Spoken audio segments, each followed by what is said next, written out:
Hi, my name is Jack Payton, and today I'll be talking about Charles Darwin and the evolution of the finches.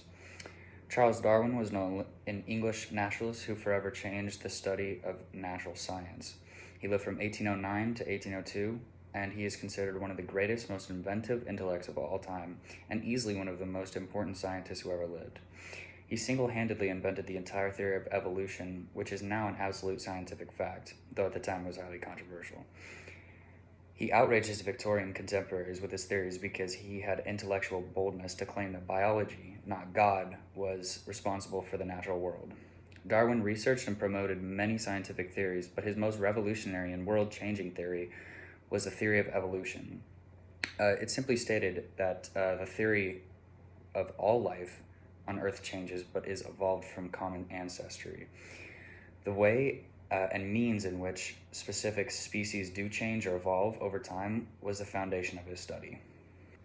Darwin's most famous research came when he set sail on the famous HMS Beagle on a journey to the Galapagos Islands off the coast of South America in 1831.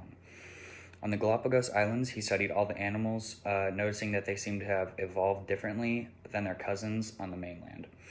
He correctly attributed these differences to their isolation and realized that they must have evolved separately than their cousin species. He further realized that there had to be factors in the environment and habitat that affected these changes. One of the many animals Darwin studied on the Galapagos were simple finches.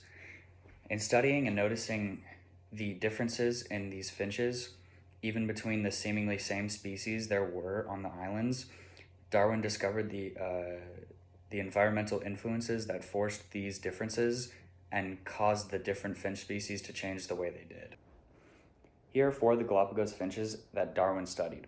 Notice the differences in head shape and in particular the shape and size of the beaks.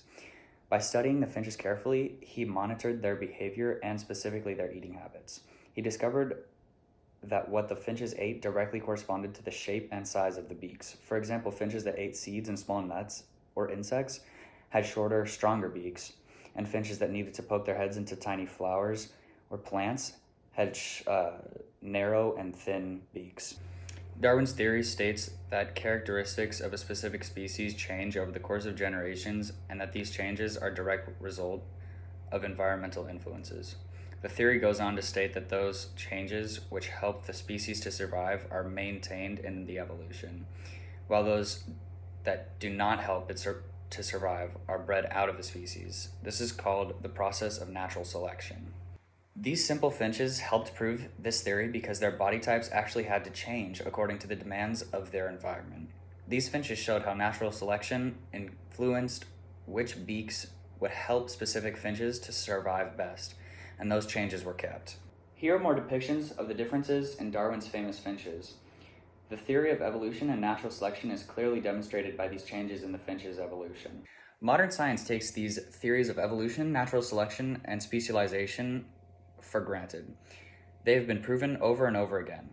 However, if it weren't for the clear and revolutionary observant thinking of the genius Charles Darwin, we may very well still not understand the intricacies and wonder of this biological process. Thank you for watching. I hope you learned something about Darwin and his finches.